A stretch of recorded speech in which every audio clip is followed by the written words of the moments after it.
And we're back. So you'll recall this example from the last video that I wrapped up with, the rational function x squared minus x minus 12, all divided by the quantity x plus 3.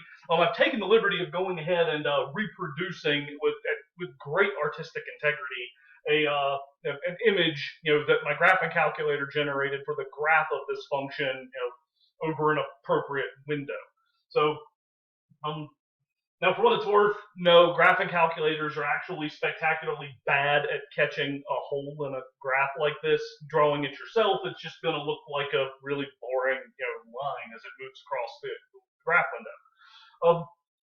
I went ahead and fed that in because, as we established before, this thing, as it's written, is not defined when x is equal to -3. Thus, halfway between -2 and -4, I come down, I'm going to have that gap right there. Like I said, represented generally with like an open circle in that spot. So we established x equals -3 as a point of discontinuity, or simply a discontinuity for this function. Now, however, from looking at this, like I said, it's one of those where if you talk about trying to, where your function is continuous, sure enough, if I'm drawing this thing across, I technically need to stop and pick this up because the open circle is really just there as a notational convenience. So yeah, I go here, stop, and then I got to draw the other side once I get past -3.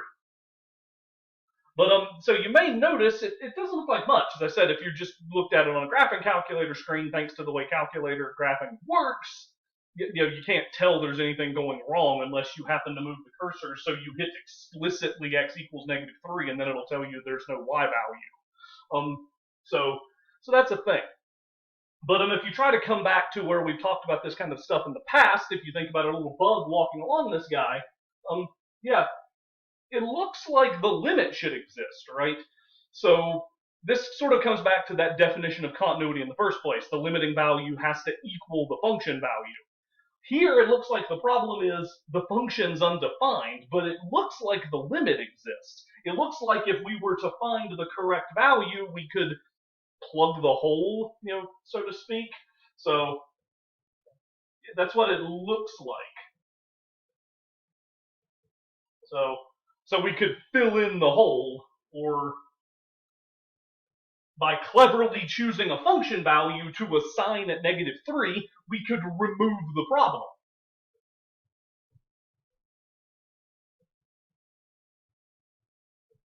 So now, as it turns out, we need to dig in just a little bit deeper in order to see what that value should be. But this may kind of, give you a clue of what we're going to say about types of discontinuities. But I'm going to need some board space to work with, so say goodbye to the picture. He's getting ready to, leave us. Okay, so the picture made us think that this limit should exist. We just didn't have a function value to match it to. So let's take a look at that. So I've got the limit of this guy. So we're kind of back in like section 1.3 mode. Let's find an analytical, limiting value for this thing as we get close to -3. So quadratic, you guys know the score at this stage. Yeah, we hand you a quadratic. You're probably going to need to factor the thing. So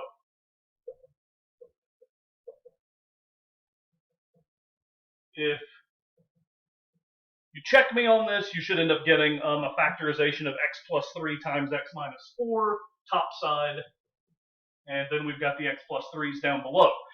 Again, we can't technically, if we didn't have these limits here, we can't really cancel the x plus 3 term away because it's containing actual information that this thing's not defined at -3. But as we saw in our section 1.3 discussions, the limits of these two things, the limit of this and the limit of the function that would result after we do this cancellation, they're going to agree.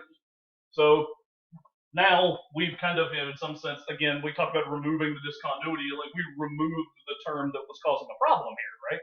So now we can execute a direct substitution. We'd have -3 when we plug in the x value minus 4. So it does turn out, lo and behold, this limit does exist. Our calculator picture wasn't lying to us. So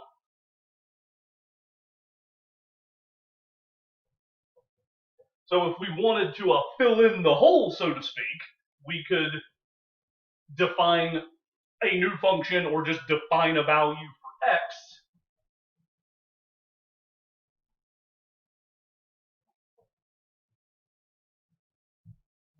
if we set h of negative 3 to be negative 7, we've plugged the hole. We've removed the discontinuity. And as it turns out, situations like this, where the limit exists, but the function's just not defined at that point, those are what we call removable discontinuities. There's a way to fill in the blank. There's a way to, remove the problem. So before we said that it was a point of discontinuity. As I said, we call it a removable discontinuity. So if the limit exists, like it did here, then, as you said, we have a removable discontinuity. And like I said, it is possible to go redefining the function at that spot to get around the problem. Let's take a look at another of our previous examples. Yeah, it's this guy again. So you'll recall we talked about him at the tail end of section 1.3. He kicked off what we talked about in section 1.4 with one-sided limits. Yeah, it's the thing with absolute values. So I think I might have actually heard a few of you groan through the internet. So turn off your mics. Anyway, so we've seen before, this thing is just like our last guy at negative 3. If we try to plug in x equals negative 2, 0 denominator is bad. So this thing's not defined there. That means it's got to be a point of discontinuity. So you'll recall I'm going to reproduce this graph of not to scale at all, but so 2, 4, 6. So hopefully you'll recall the way this graph ended up working until we got to negative 2. That negative 5 needs to change sides.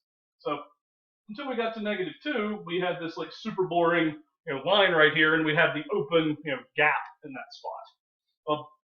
On the other hand, once we got to negative 2, it switched over, and we had a similarly boring line just on the top side of the x-axis.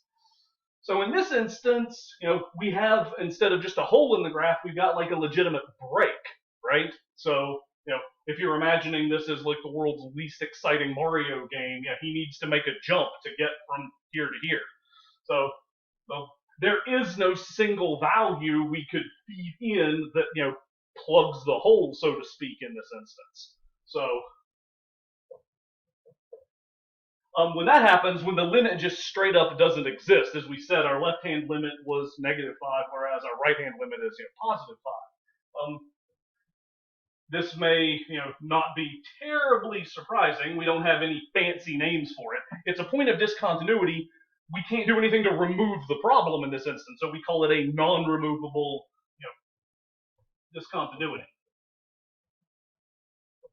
at x equals negative 2. Okay, so those are our two big types. I mean, you can sort of imagine, again, removable discontinuities on our graph look kind of like a hole.